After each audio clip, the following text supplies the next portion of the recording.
क्या कहना चाहोगे लाइट के हवाले से? लैंड का वाले यही है, मेरा अब्बू ने एक सोलर लिया बड़ा वाला। और सोलर कुछ सो जाता है, हम लोग को ख्याल में नहीं है। यहाँ पे आपने नहाया और गंदे हो गए। बिल्ले घर में थोड़ा पानी है ना, उसमें नहाता हूँ, फिर कपड़ा पहनता हूँ, निकलता हूँ घर से। अच्छा, पैसों का पानी लेते हो या फ्री में? हमारा टैंकर चलता है, वो वाशल माशल नहीं है हमारे पास। हम टैंकर मंगवाते हैं 3,500 2500 इतने तक। कितने दिन हो जाता है? ये तो पता नहीं, अब्बू अब्बू वाला लाता है पानी वाले को, कितना लेता है कितना कितना नहीं लेता है। अच्छा, और कितने दिन बाद आप नहाते हो? हम हर रोज नहाते है भाई। लगता तो नहीं। लगता है, अभी इधर आया हूँ यार। अच्छा, ये मेरे ख्याल 1 साल बाद यहाँ पे नहाने। हाँ ये बात तो अच्छा है ना, बाइक के लिए पेट्रोल नहीं है ना, आज पैसा कमाया पेट्रोल डाल के आया हूँ भाई। क्या किया कि पैसा कमाए? पैसा, अरे अल्लाह को मानो, बिजली वाला ये लोग मैं तो सारा दिन आता है, दोस्त बोलते हैं, एक बोलते गंडेरी खिलाओ, एक बोलते जूस खिलाओ। आप तुम खुद बोलो, ये खुद काम नहीं करता है।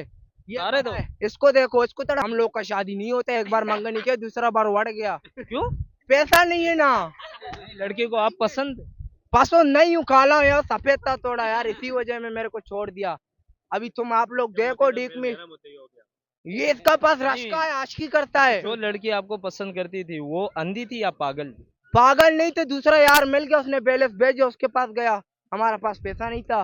तुझे छोड़ दी? मेरे को छोड़ दे, बेचो स्टेटस लगाता है, बस बात नहीं करता है। स्टेटस में क्या लगाती है? अपना तस्वीर लगाते हैं और किसका। तुझे जलाने के लिए? हाँ ना, बिल्कुल तुम जल जाओ यार, अभी क्या करे। अच्छा, ये इसलिए आप ऐसे काले हो, जले हुए? हाँ हाँ, हमारा भाई को देखो,